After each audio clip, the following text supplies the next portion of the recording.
Okay, let's be real. Governor Glenn Youngkin is a whole lot better than Ralph Northam, but I don't think he's a leader. He's reactive. He has come out just now. We got this tweet where he said the federal statute is clear. If you're parading or picketing in order to try and influence a judge, then it's punishable with jail time.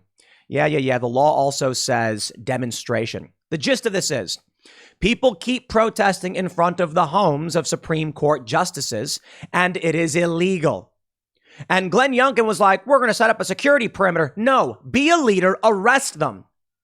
You know, Washington Post comes out and says, Governors Larry Hogan and Youngkin ask DOJ to halt protest at justices' homes to halt it. Well, he did say enforce the law, and I can respect that.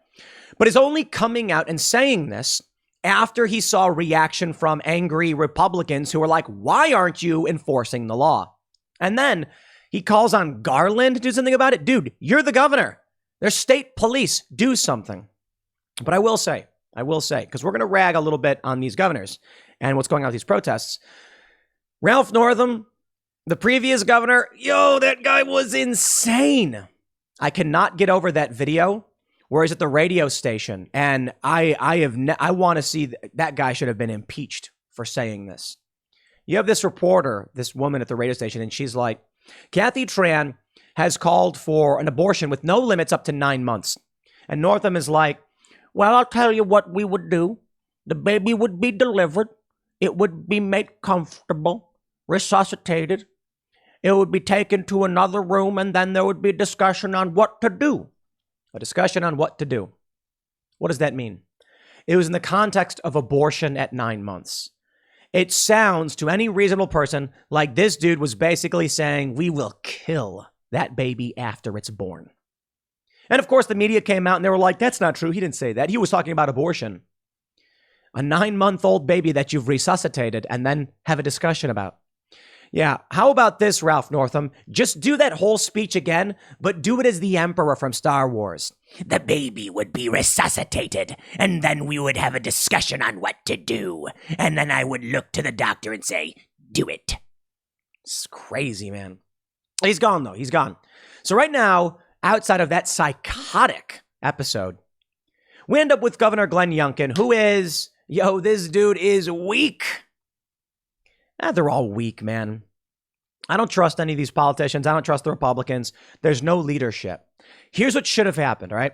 So we have this clip Glenn Youngkin posted where he's talking with Cavuto on Fox News. And he's like, I want, the law to be enforced. Took you long enough, dude. You want to know what I would do if I was the governor? Okay, the governor has law enforcement capabilities. So if I saw people saying, we are going to go protest in front of the home of Supreme Court justices, I would respond with, you will be met with law enforcement. And if you picket, parade, or demonstrate in front of these homes, we will not hesitate to arrest you. Now, they are slap on the wrist charges. The left is coming out like, I have a First Amendment right to protest. You do. You absolutely do. We do have limitations. And there are some people who are free speech absolutists. I'm not one of them. I think there are reasonable restrictions, but it is a very difficult moral and ethical question because there is no safe line. There is no okay, here's where we can stand on free speech. No, because even if you acknowledge that there should be limits on, say, threatening someone, then all that happens is someone says, well, if we can ban that speech, why can't we move the line a little bit further back? And then you're in a constant struggle to maintain where you think the line should be. I get that. It ain't easy. But I recognize the legal reasons behind why we don't allow people to protest at the homes of Supreme Court justices. It is because the cause of justice supersedes your speech. You cannot have speech or freedoms without the ability for there to be due process and justice. So you cannot try to influence the courts through picketing or parading. Here's the clip from Fox News. Let me play it for you. Well, the statute is incredibly clear. It basically says if you are parading or picketing in order to try to influence a judge, then it's punishable with up to a year in prison. That sounds illegal to me. And I just ask the Attorney General to enforce the law that's on the books. If people want to demonstrate someplace off away from their home, that's their prerogative. But again, this is not a final ruling. It's a draft ruling. Right. And clearly, these demonstrations are being pulled together to try to influence the final outcome. And that is prohibited based on federal statute. And that is unquestionable. These people are holding signs saying, don't do this, don't do that. And the response we get from people is, people just don't read the law. Quote, it's absolutely hypocritical, she said, to the notion that the justices should be afforded an extra measure of privacy because the Supreme Court wants to have domain over women's uteruses. And yet the sidewalk in front of their homes is somehow sacred ground. Yeah. And that's because the cause of justice supersedes the right of the individual to protest or picket. There's no easy answers. I will tell you, the left is pro-free speech when they can wield it to their benefit. They oppose it when it harms them. If it's good for the revolution, it's good. If it's bad for the revolution, it's bad. A simple standard. So they also mentioned that, Hogan also, in Maryland, Washington Post reports the Republican governors of Virginia and Maryland are demanding that Attorney General Merrick Garland enforce a federal law that forbids demonstrations intended to sway judges on pending cases. I know. Let me go back because I'm sure people are already saying, I mentioned state police or whatever. Yes, I think state police should greet these individuals. I think you get arrested for nonviolent civil disobedience. But right, it is a federal statute. Demonstrators have gathered over the past at the homes of several people, blah, blah, blah. This we know. Well, here we go.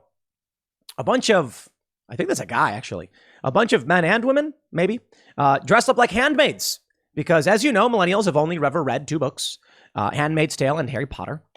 Now, I have to go ahead and say, actually, Seamus said this on IRL, considering they've both been adapted into film and television, they probably didn't even read those books. They just saw the show or the movie. But now we have people, they've gone out in front of Kavanaugh's home, Alito's home, John Roberts' home, and Amy Barrett's home. They're all breaking the law. Look, I don't think the people who are protesting should have their lives destroyed. I'm not saying that. I'm saying we need to have the rule of law.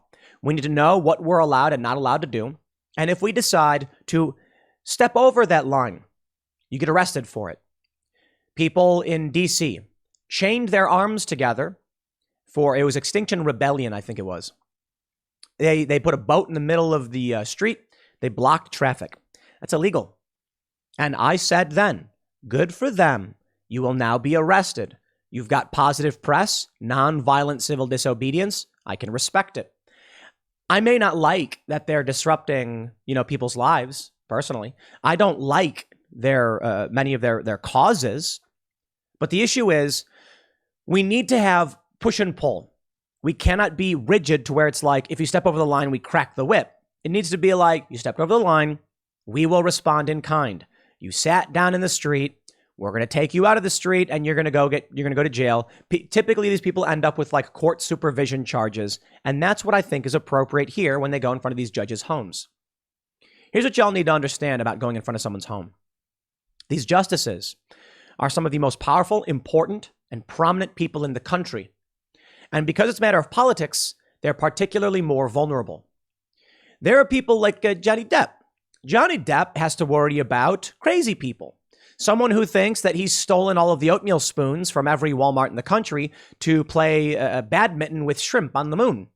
And they're thinking, if they don't stop him, how will they have shrimp cocktail for dinner? Yeah, it's insane. That's the point. Celebrities have to deal with really crazy people. And it's not just always some delusional person. Celebrities have to deal with crazy people who are like, I just feel in my heart of hearts that you're my soulmate. And if I just met you, you'd understand. And it's like, yo, you don't know these people. Supreme Court justices have a little bit of that, but not the same degree to which celebrities do.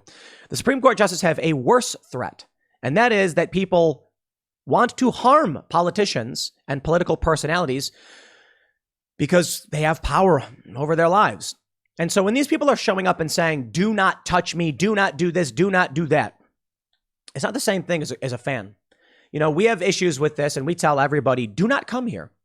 People have tried coming to my home in the past, and the police have gone after them. People have been criminally charged, and now we have armed security. I'm not going to go into great detail, but you could get shot. And I hope that doesn't happen. We don't want anyone to get hurt, but considering the death threats.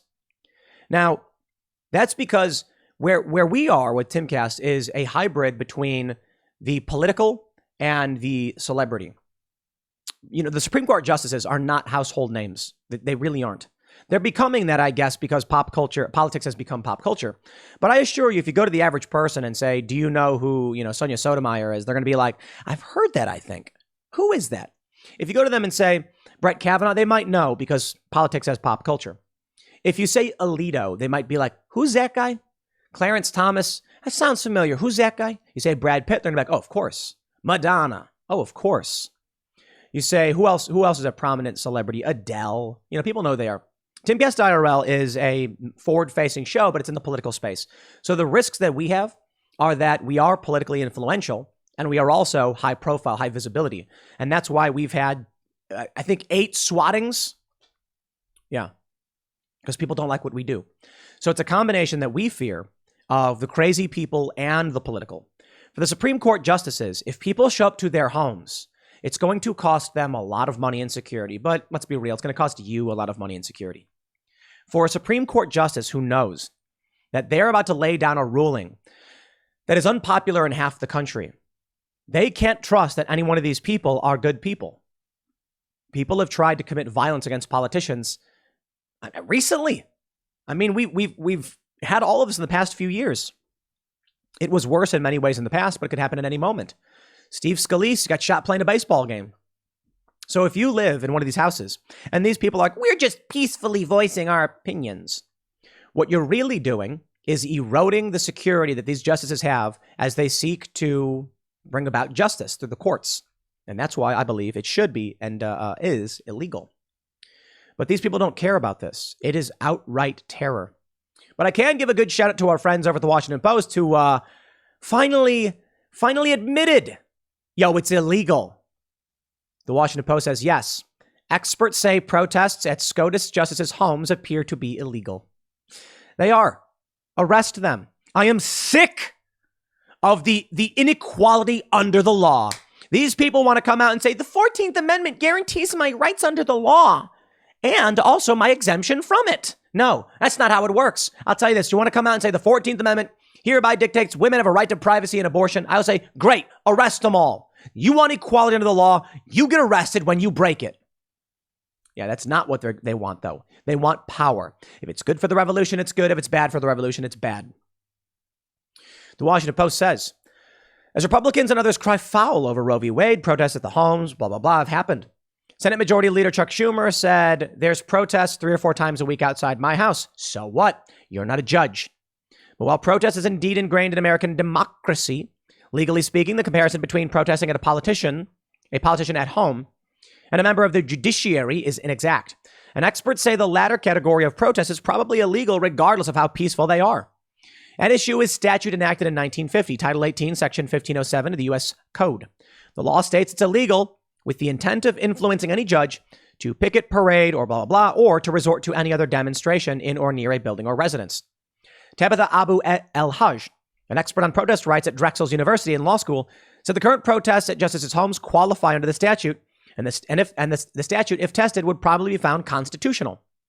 The statute would seem to apply both because they appear to be picketing and parading with the relevant intent and the relevant locations, but also because the statute has a catch-all, resorts to any other demonstration in or near any such building. Timothy Zick of the College of William and Mary agreed. The conduct appears to be within the statute's prohibition. Picketing includes activities such as demonstrating and protesting. The court has upheld properly tailored restrictions on pickets that target a particular home. While the Supreme Court has rarely dealt with a specific statute, it has upheld similar ones. Frisbee v. Schultz.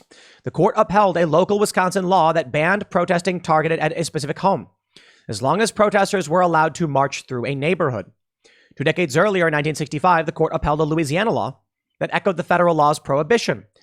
The laws were enacted amid an outcry over allies of Communist Party defendants picketing at federal courthouses. A state may adopt safeguards necessary and appropriate to assure that the administration of justice at all stages is free from outside control and influence. A narrowly drawn statute, such as the one under review, is obviously a safeguard both necessary and appropriate to vindicate the state's interest in assuring justice under the law. Okay. Great. Well, I'm all for it, right? Great. Here we go. From the Post-Millennial. The FBI targeted parents using terrorism tools. Despite Biden AG's testimony, they didn't, according to whistleblowers. Here we go, my friends. If you do not see a looming civil war at this point, I don't know what to tell you. I mean, a lot of people disagree with me. That's fine. Okay, that is fine. But let me just say, at the very least, according to Stephen Marsh, and he's not a right-wing dude, he's fairly establishment perspective, we are in civil strife. That means, I think he said something like more than 70 people are dying every year over political issues. We're not quite in a war. I think we are. I think it's just fourth and fifth generational war. I think when you have the attorney general targeting parents over with terror tools and allowing overt illegal activity, there is no law in this country. There are no rules by which we feel safe to live, and I have seen it. With the rising food costs, with gas prices, and with no rule of law, you get civil war. Revolution. What was that? If it's good for the revolution, it's good. If it's bad for the revolution, it's bad. I think it was James Lindsay who said that. I saw him post about it. May have been a quote from somebody else, but I think it was him. So here we go. You know, in the Arab Spring, a lot of people said that, you know, it was political, which caused the civil war. It was social media. A lot of scholars said actually it was the rising food costs, that food had become too expensive. So here we are in the U.S. All of the ingredients have been thrown into the cauldron, and we are inching ever closer from civil strife to civil war. I think we're in it. You know, if I was to use a broad term, I would say I don't need to quantify the steps in which you can, you know, what would lead to a civil war. I think we are in the maelstrom, spiraling faster and faster as we circle the drain. I don't know. Do maelstroms have a drain or just a large gaping hole in the surface of the earth? Well, here we are. These governors, Larry Hogan and Glenn Youngkin, are calling on the AG to arrest these people. I don't believe it will happen. Previously, these governors just said, we'll keep it peaceful. Why didn't you come out and just arrest them? You have law enforcement capabilities as well. And maybe it's because there's no state statute against it. Fine. These are federal judges. And if no one's willing to enforce the law, then what do we have? If people are going to target these families, this is the crazy thing. These families in Virginia, it's a state matter. The federal government is targeting these parents, but they won't go after these picketers. I think we got dark times ahead, my friends. And I think most of you know. If a conservative goes out and protests, the media will attack them. The law enforcement will come after him. When that dude at NASCAR had a garage pull rope hanging from his garage, feds came out? Yo, they've lost the plot. Now we have this whistleblower coming to Project Veritas saying that there were political actions being taken. That's crazy. On top of what's happening here with Jim Jordan and Mike Johnson getting this whistleblowers reveal the FBI has labeled dozens of investigations into parents with a threat tag created by the Counter-Terror Division. If you're a parent and you're asking questions about critical race theory, the FBI is going to target you under terror provisions, and we knew this was coming. We warned about it with the Patriot Act, that sooner or later they will target American citizens. They are. So what do we do and what can we do, man? I don't have all the answers. I can tell you the establishment and the left and the activists are unified in lying, cheating, and stealing. I think it's fascinating, actually. They'll call me far-right, right-wing, conservative, or whatever. They'd like to. Right-wingers don't call me that, though. But if Timcast and Timcast IRL really are right-wing influential platforms, then it's clear who the good guys are. And it's us. I hate to say it like that, right? No, you can't do it because you're just creating division. No, come on. I'm on the side, I'm pro-choice, right? Traditionally, not the new weird pro-abortion thing. You can call it pro-abortion, as I actually said for editorial standards at timcast.com, but I'll put it this way. I am in favor of first trimester at the discretion of the woman, argument within the second trimester of question of viability, but after viability, I oppose it. And what I mean by that is, I believe you should be allowed to terminate a pregnancy with cause if you save the life of the baby. And that's a really great argument I heard from Seamus and Matt Walsh to differentiate on these issues. If my position tolerates actual abortion and the actual right-wing position doesn't at all, then clearly I am not probably just centrist, right? If the left is unwilling to even accept a centrist or moderate position. Then what you have is conservatives entertaining positions they don't agree with within reason and compromising with moderates like myself, and the left saying, no, burn it all down. You have judges who will go after positions held by regular Americans and moderates. I'm sorry, you have the AG. And the left who will say, arrest our enemies. If the right is willing to compromise with moderates like me, the left is unwilling to recognize a moderate at all and is just making demands, then it's clear who has become unreasonable. And therein lies the challenge we face before us, is that the institutions are held by those who are unreasonable. People like Merrick Garland, deeply, I believe, evil. You know, I watch some of these Democrats speak, and they will say things that make it sounds so similar to the things we say, but I'm just like, the facts aren't real. Like the things they propose, they're not real. 92% of abortions, according to the Guttmacher Institute, I believe it is, elective. No reason given. They're just ending the life of a baby. The Democrats tried to codify third trimester abortion, meaning if the mother's health is at risk, you can kill the baby. It makes no sense. If the baby's viable, you can deliver the baby or remove the baby without killing it. For what reason would you just kill it? Now, I understand ending the pregnancy, but why no provision saying efforts must be made to preserve the life of the baby? Because they are not reasonable people. And they're willing to enforce laws and manipulate institutions to gain more power, and it's been happening for some time, as evidenced here. Sooner or later, people will say, I will not tolerate this anymore. And I think they'll walk away. I think we'll get to a certain point where we will see a peaceful divorce, and then you will see a civil war. Because the first civil war in this country, there was a peaceful divorce, a secession, and nobody thought civil war was going to happen until Fort Sumter. So at first, states seceded, and it was like, okay, now what? And then fighting. I'll leave it there. Next segment's coming up at 1 p.m. on this channel. Thanks for hanging out, and I will see you all then.